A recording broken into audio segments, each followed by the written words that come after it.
ये चुनाव जहां पहले था, पहला चरण, दूसरा और अभी तीसरा चरण का कुछ ही दिन पहले वोट डाला गया है। तीसरे चरण इस तरीके से पहले दूसरे चरण में भारतीय जनता पार्टी पीछे छूट गई थी। तीसरे चरण के आते आते भारतीय जनता पार्टी का बैलेंस डगमगा गया है और ये तो चौथे चरण का चुनाव है, बिल्कुल बीच का चुनाव है।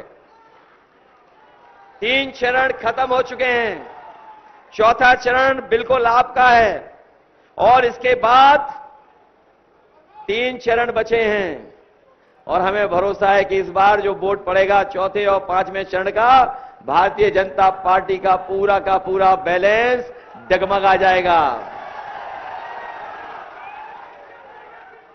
मैं देख रहा हूं कि जो लोग 400 पार का नारा दे रहे थे, 400 पार का जो लोग नारा दे रहे थे,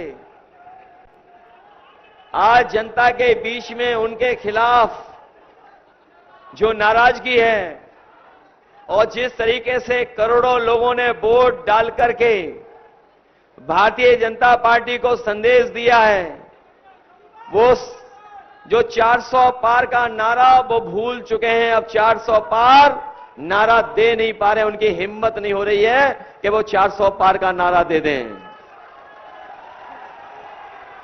वैसे तो ये सरकार, बीजेपी अपने आप को डबल इंजन की सरकार बोलती है। जहां जाते हैं भारतीय जनता पार्टी के लोग उत्तर प्रदेश में, अक्सर हमने और आपने सुना होगा, वो ये कहते हैं कि डबल इंजन की सरकार है। अभी जब मैं पुलिस लाइन से और आपके बीच में आ रहा था तो मैंने बड़ी होर्डिंग देखी। वहां पर होर्डिंग पर जो लोग कहते थे डबल इंजन, उनका एक इंजन पहले से ही गायब है।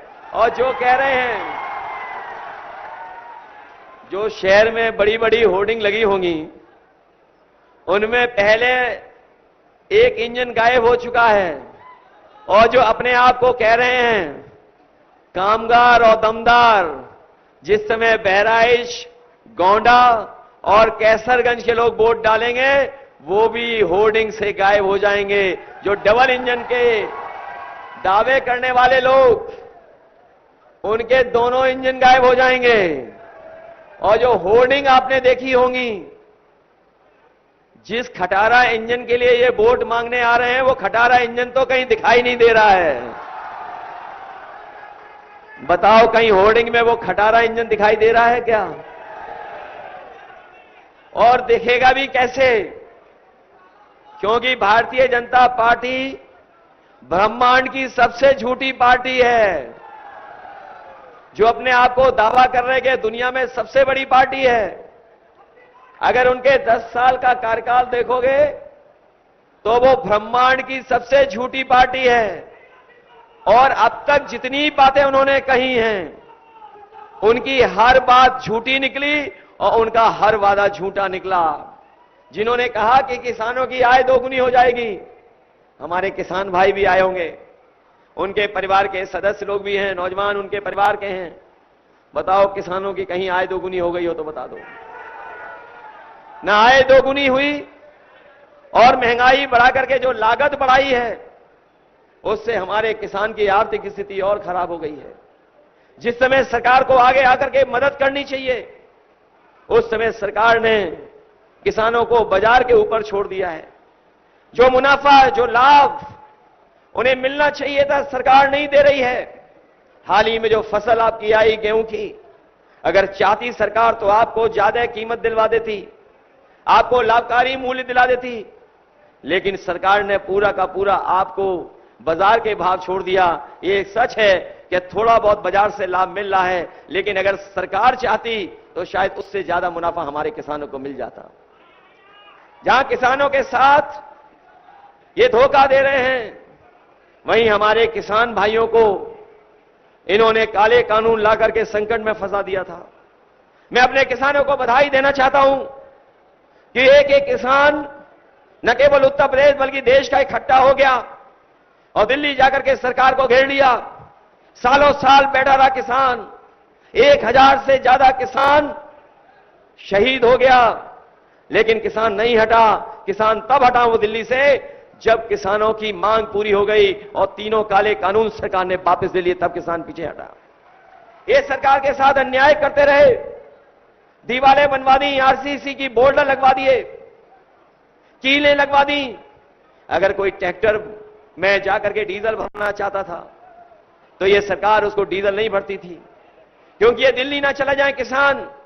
लेकिन मैं अपने किसानों को बधाई दूंगा कि इस आंदोलन को सफल बनाने के लिए हम अपने किसानों को आज ये भी भरोसा दिला रहे हैं कि जो आपकी लड़ाई रही है कि लाभकारी मूल्य आपको मिल जाए, कानूनी अधिकार एमएसपी का मिल जाए, हम आपको भरोसा दिला के जा रहे हैं। समाजवादी पार्टी और इंडिया गठबंधन ने तय किया है कि आने वाले समय में जब सरकार बनेगी तो हम अपने किसानों को लाभकारी मूल्य के साथ साथ उन्हें हम कानूनी अधिकार एमएसपी का दिलाने का काम करेंगे। न केवल एमएसपी का कानून अधिकार मिलेगा, इसके साथ साथ जिस तरीके से भारतीय जनता पार्टी ने बड़े बड़े उद्योगपतियों का कर्ज माफ किया, हमारे जागरूक लोग जानते होंगे, जब कर्ज माफ करने का फैसला भारतीय जनता पार्टी ने लिया तो उन्होंने नियम बनाया कि 5 करोड़ से ऊपर जिनका बैंकों का कर्ज है उनका कर्ज माफ हो जाएगा। ये बीजेपी के लोगों ने जानबूझ करके नियम बनाया, और नियम इसलिए बनाया कि वो किसानों का कर्ज माफ ना हो पाए। जो बड़े बड़े उद्योगपति थे जिनका 5 करोड़ से ऊपर बैंकों का कर्ज था, उनका 16 लाख करोड़ का कर्ज माफ कर दिया, 16 लाख करोड़ कर्ज माफ कर दिया। हमारा किसान जिसका केवल लाखों में कर्ज है, वो देखता रह गया, निराश हो गया। इस सरकार ने हमारे किसानों का, गरीबों का, लाखों का कर्ज माफ नहीं किया।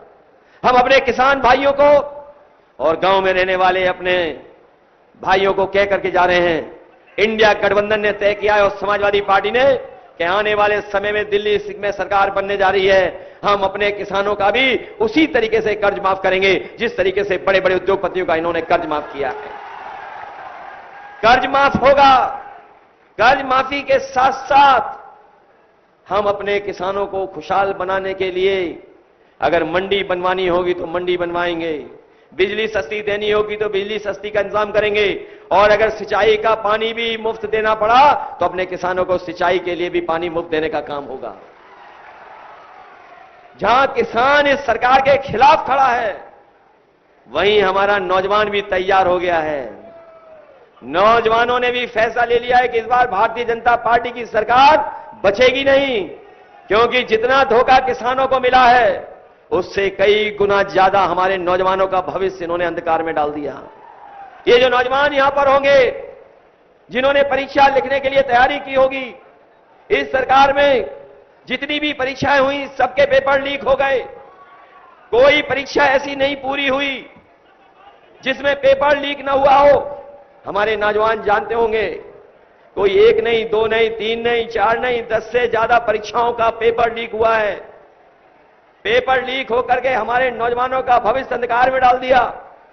न केवल इनका पेपर लीक करके नौकरी छीन ली, वहीं ये जो अग्निवीर वाली व्यवस्था की है इसको भी हम लोग कभी स्वीकार नहीं कर सकते हैं। जहां हम लोग नौजवानों को भरोसा दिला रहे हैं कि आने वाले समय में जो सरकारी नौकरियां हैं 30 लाख वो तो दी जाएंगी, और जो अधूरी नौकरी है अग्निवीर की, इस अग्निवीर व्यवस्था को हमेशा हमेशा के लिए खत्म करने का काम करेंगे।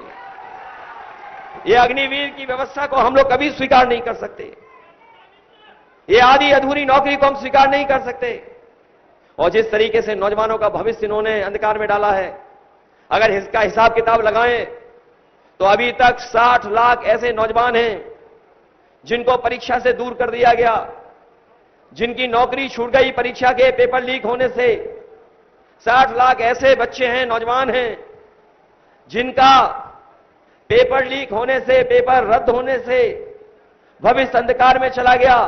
अगर 60 लाख नौजवानों के बच्चों के अगर हम परिवार को जोड़ लें और केवल मां बाप को जोड़ें तो उसका हिसाब किताब लगा लेंगे अगर आप, तो 60 लाख गुणा 3 लगभग 1 करोड़ 80 लाख, और यही 1 करोड़ 80 लाख लोग अगर 80 लोकसभाओं से भाग दे देंगे तो लगभग 2,25,000 वोट हर विधानसभा में इनका कम हो गया और यही 2,25,000 वोट भारतीय जनता पार्टी को हटाने का काम कर रहा है।